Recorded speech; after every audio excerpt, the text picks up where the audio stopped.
आज पढ़ेंगे हम क्लास 10 में प्रश्नावली 6.5 का क्वेश्चन नंबर हम 6 पढ़ेंगे। क्वेश्चन नंबर 6 क्या कहता है, देखिए। एक समबाहु त्रिभुज एबीसी की भुजा 2a है, उसके प्रत्येक शीर्षलंब की लंबाई ज्ञात कीजिए। ये आपका प्रश्न हो गया। क्या कहता है कि समबाहु त्रिभुज है जिसका भुजा क्या है, 2a दिया हुआ है। तो समबाहु त्रिभुज किसे कहते हैं कि जिस त्रिभुज के तीनों भुजा आपस में बराबर होते हैं। मतलब ऐसा त्रिभुज आपको बनाना है जो तीनों भुजा आपस में बराबर होंगे।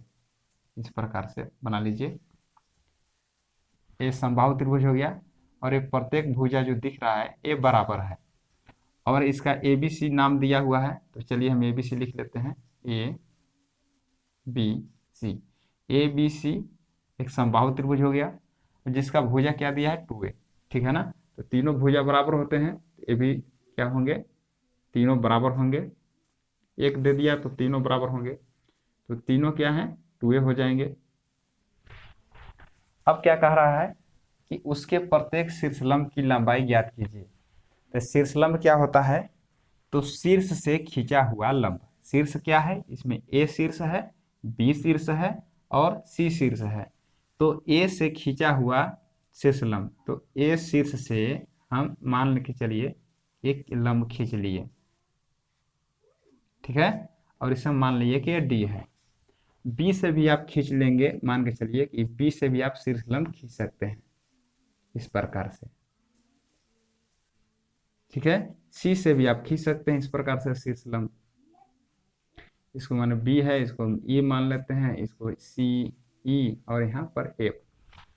इसमें देखिए 3 शीर्षलंब है। A से खींचे AD, B से खींचे B, C से खींचे CF, C से खींचे CF। तो हमें क्या बोला, प्रत्येक शीर्षलंब की लंबाई ज्ञात कीजिए। तो इसमें 3 शीर्ष है तो 3 शीर्ष है तो 3 शीर्षलंब होंगे, जैसा कि यहाँ पर दिख रहा होगा, ठीक है। तो अगर एक देखिए, अगर समबाहु त्रिभुज है तो प्रत्येक भुजा क्या है, बराबर है। अगर एक शीर्षलंब की लंबाई जो हमें आएगा वही तीनों शीर्षलंब की लंबाई होगी, इसलिए हमें एक निकाल लेंगे ना तो आराम से हम दोनों समझ लेंगे कि वही होगा। तो इसको बनाना सब जरूरी नहीं है, हम इसे मिटा दे रहे हैं, हमें एक रख रहे हैं शीर्षलंब, समझ गए होंगे। अगर एक निकाल लेंगे तो तीनों के तीनों निकल जाएंगे, ठीक है। तो इसे हम मिटा दे रहे हैं और इसको भी मिटा ले रहे हैं। चलिए, तो हम एक शीर्ष हम केवल रख रहे हैं क्योंकि एक शीर्षलंब जो आएगा वही तीनों आएगा, ठीक है ना। तो यहाँ पर हम लिख लेते हैं, लिखेंगे दिया है कि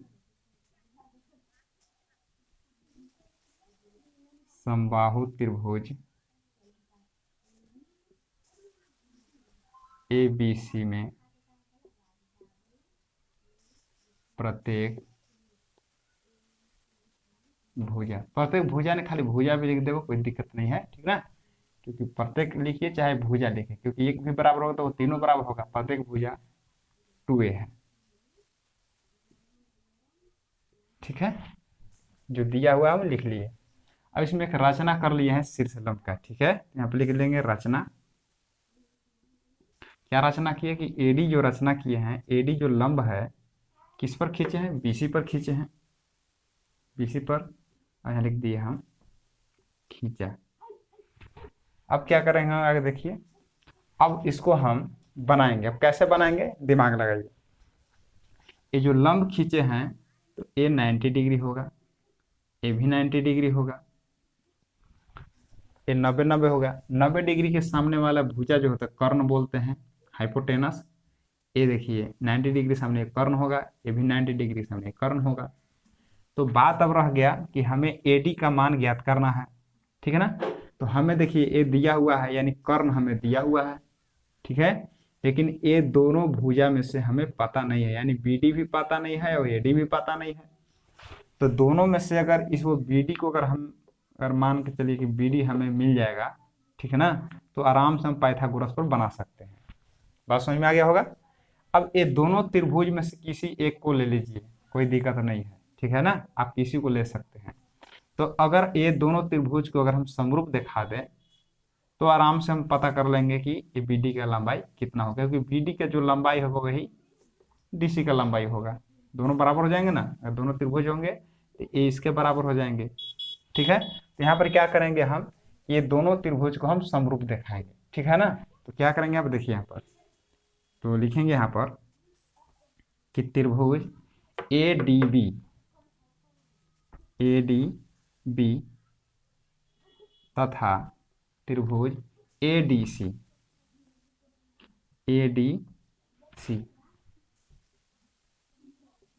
में, अब इसे हम समरूप दिखा लेंगे तो आराम से क्या होता है कि समरूप जो त्रिभुज होते हैं ना, समरूप त्रिभुज जब समरूप त्रिभुज होते हैं तो क्या होते हैं, इनके संगत भुजा का अनुपात बराबर होते हैं। ठीक है ना, तो क्या करेंगे हम, किसको हम दिखा लेंगे, देखिए ये जो है 90 डिग्री बन रहा है इसमें भी, यानी ए डी बी ये भी 90 डिग्री बन रहा है, ए डी सी ये भी 90 डिग्री बन रहा है। तो यहाँ पर लिखेंगे कि कोण ए डी बी बराबर कोण ए डी सी, ए हो गया 90 डिग्री बराबर 90 डिग्री, यानी दोनों क्या बन रहा है, समकोण बन रहा है, यानी लिखेंगे प्रत्येक समकोण। ठीक है, अब देखिए यहां पर देखिए, अब देखिए ए बी बी सी और ए सी ये क्या है, तीनों भुजा बराबर है। क्यों तीनों भुजा बराबर है, क्योंकि कह रहा है कि समबाहु त्रिभुज है, यानी प्रत्येक भुजा बराबर है, यानी ए बी बराबर बी सी बराबर ए सी, तो ए बी भी ए सी के बराबर होगा, ए बी ए सी दोनों बराबर हैं क्योंकि समबाहु त्रिभुज है। ठीक है ना, तो यहाँ पर लिख सकते हैं कि ए बी बराबर ए सी, यहाँ पर क्या लिख सकते हैं, समबाहु त्रिभुज का कोण, या दिया है लिखिए समबाहु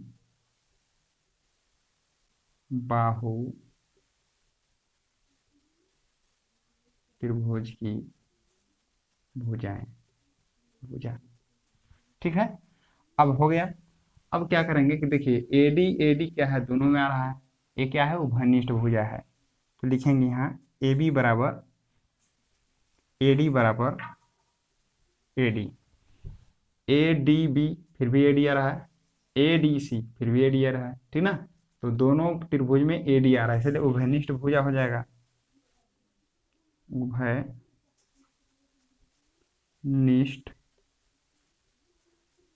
भुजा। समझ में आ गया। अब देखिए ये किस नियम से समरूप होगा, देखिए तो हम लोग पढ़े हैं RHS सर्वागमता नियम। ये क्या है, देखिए कि R से हो गया राइट एंगल, इसको बोलते हैं समकोण। ठीक है, हम लोग पढ़े हैं। एस से हो गया हाइपोटेनस यानी कर्ण, और एस का मतलब हुआ भुजा साइड। ठीक है ना, तो इस नियम से हम क्या है कि समरूप हो जाएंगे। तो यहाँ पर लिखेंगे हम कि त्रिभुज ए डी बी समरूप त्रिभुज ए डी सी। ये इसको नियम लिख दे रहे हैं कि RHS सर्वागमता नियम से। समझ में आ गया होगा। अब इसको क्या करेंगे, अब दोनों त्रिभुज जब समरूप हैं तो इनके संगत जो भुजा का अनुपात हो भी बराबर होंगे। ठीक है ना, तो हमें इनका संगत भुजा ये वाला चाहिए BD और DC। तो क्या हो जाएगा, ये जो BD है, BD जो है किसके बराबर हो जाएंगे, DC के बराबर हो जाएंगे, इसी से हमको मतलब है। अब देखिए ये BC जो है यानी BD और DC, ये दोनों को अगर हम जोड़ के 2a दिया हुआ है, ठीक ना, क्योंकि BC का लंबाई तो दिया हुआ है ना 2a, बात को समझिए, BC बराबर भी 2a है, तो BC में दो भुजा तो है BD और DC। ठीक है ना, तो हम क्या लिखिए यहाँ पर कि BC प्लस DC बराबर 2a भी लिख सकते हैं। इसको आप यहाँ भी लिख सकते हैं BC बराबर में, ऐसे भी लिख सकते हैं, क्योंकि जो BC है ये BC प्लस DC के बराबर है, यानी BD और DC को जोड़ेंगे तो BC के बराबर आएगा ना, तो हम 2a लिख सकते हैं। दोनों बात बराबर है, BC लिखिए, BC प्लस DC लिखिए। अब क्या करेंगे हम, यहाँ पर समझिए जो ये जो BD दिया हुआ है, यहाँ पर गलत लिख रहे हैं, ये BC नहीं होगा, यहाँ पर BD होगा, ये BD ना, एक BD जो DC, ये दोनों जोड़ेंगे तब BC के बराबर होगा, ठीक ना। तो ये जो BD जो दिया हुआ है, जो BD दिख रहा है, ठीक ना, ये किसके बराबर है, DC के बराबर है, या ये कहेंगे हम ये जो DC है BD के बराबर है, दोनों बराबर है, इतना बराबर इतना लिखिए या इतना बराबर इतना लिखिए। तो हमें क्या करना है कि हम दोनों में से कोई त्रिभुज को एक हमें प्राप्त कर लेना है, चाहे BD बराबर आ जाए चाहे DC बराबर आ जाए, ठीक है ना।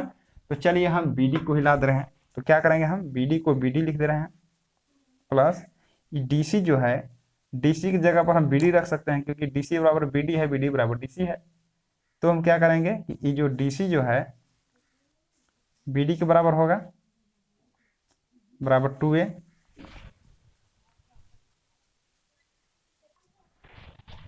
ठीक है ना।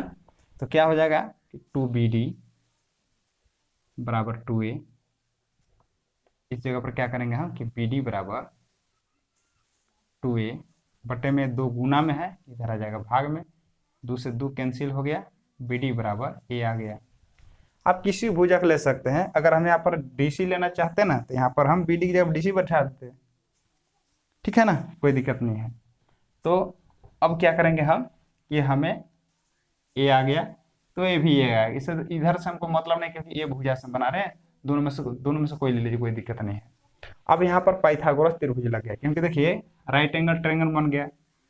अब क्या करेंगे, हाँ लिखेंगे समकोण त्रिभुज ADB में, ठीक है ना। तो हम लोग पाइथागोरस पर में क्या पढ़े हैं कि पढ़े हैं लंब स्क्वायर प्लस आधार स्क्वायर बराबर कर्ण का स्क्वायर, ये पढ़े हम लोग। तो लंब क्या है इसमें AD का स्क्वायर, आधार क्या है BD, कर्ण क्या है AB, ये लिख सकते हैं पाइथागोरस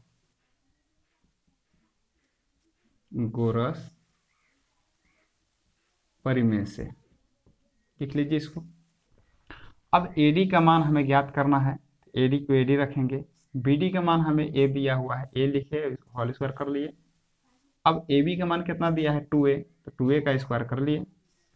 अब AD का स्क्वायर बराबर a गुना a करेंगे तो a आएगा a स्क्वायर, और 2a गुना 2a करेंगे तो 4a स्क्वायर होगा। AD का स्क्वायर बराबर 4a square plus a square, इधर क्या हो जाएगा माइनस a स्क्वायर।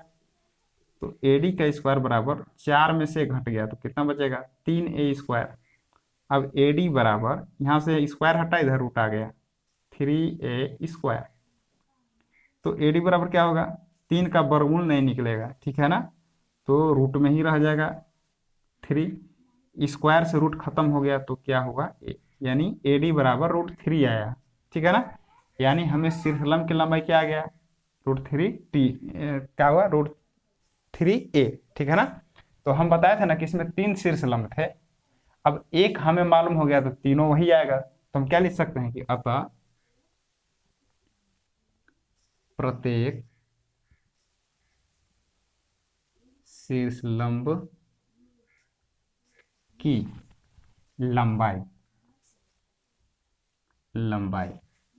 कितना होंगे √3a आंसर। यही आपके प्रत्येक शीर्षलंब की लंबाई √3a आएंगे, ठीक है ना। तो आशा करते हैं प्रश्न आपको समझ में आ गया होगा। धन्यवाद।